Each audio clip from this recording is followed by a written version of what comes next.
نحمده ونصلي ونسلم على رسوله الكريم اما بعد فاعوذ باللہ من الشیطان الرجیم بسم اللہ الرحمن الرحیم۔ اللہ جل جلال وحدہ لا شریک کی حمد و ثنا اور اس کے پیارے محبوب صلی اللہ تعالی علیہ وآلہ وسلم کی پاک اور عظیم بارگاہ میں کروڑوں درود و سلام۔ آج کا موضوع ہے صحبت۔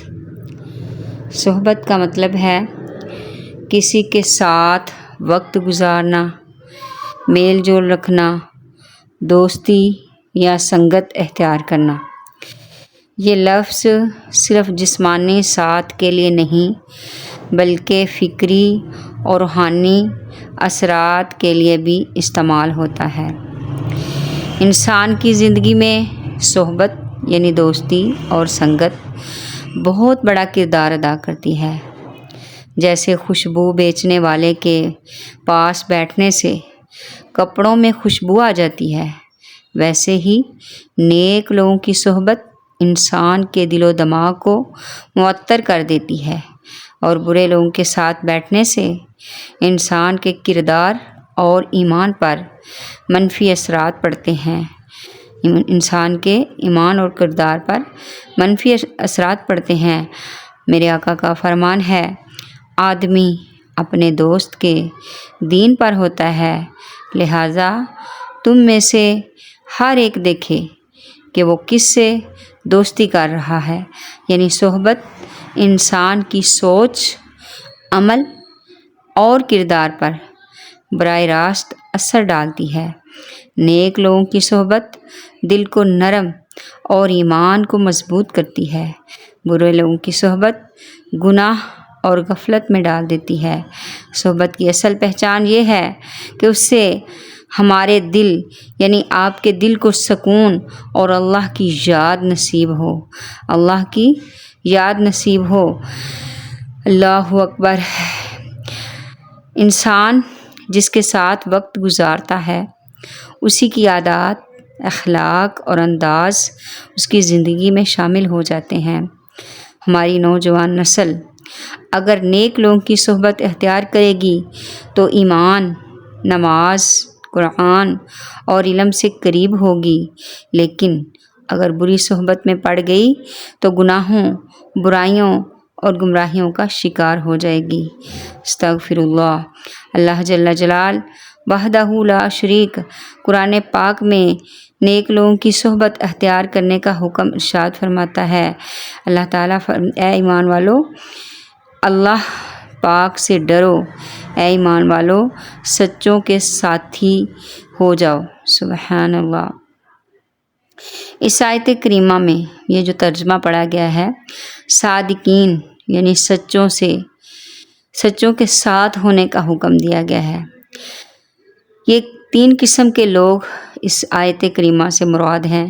نمبر 1 صحابہ کرام، نمبر 2 علماء کرام اور نمبر 3 اولیاء کرام۔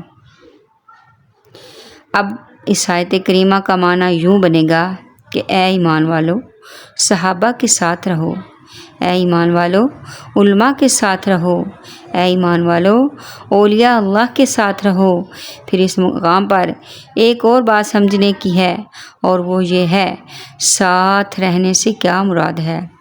عموماً کسی کے ساتھ رہنے کے 2 مطلب ہوتے ہیں، 2 معنی ہوتے ہیں۔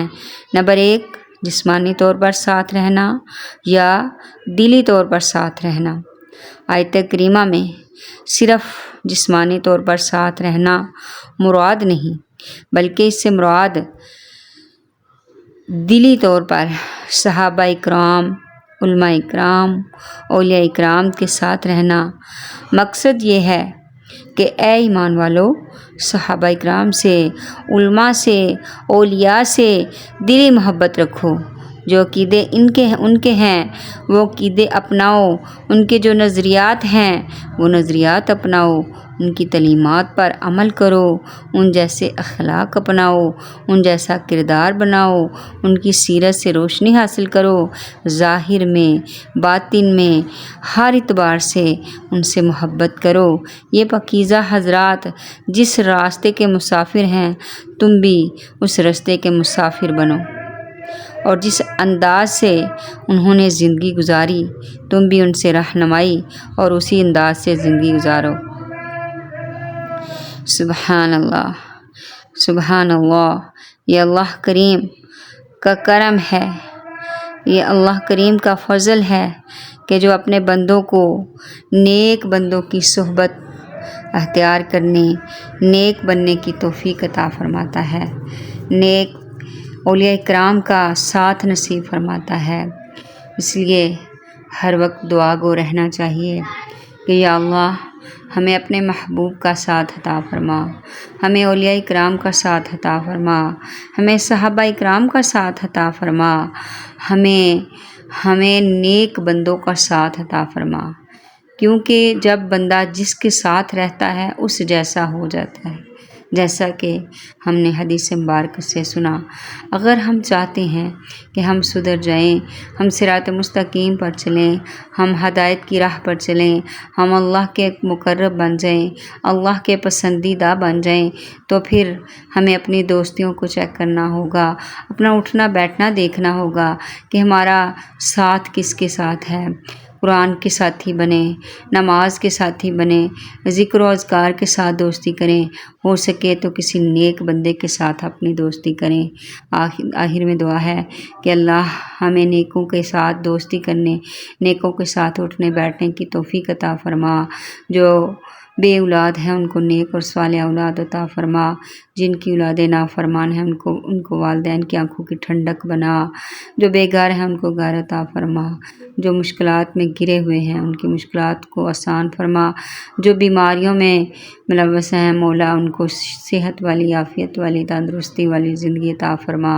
وآخر دعوانا ان الحمد للہ رب العالمین۔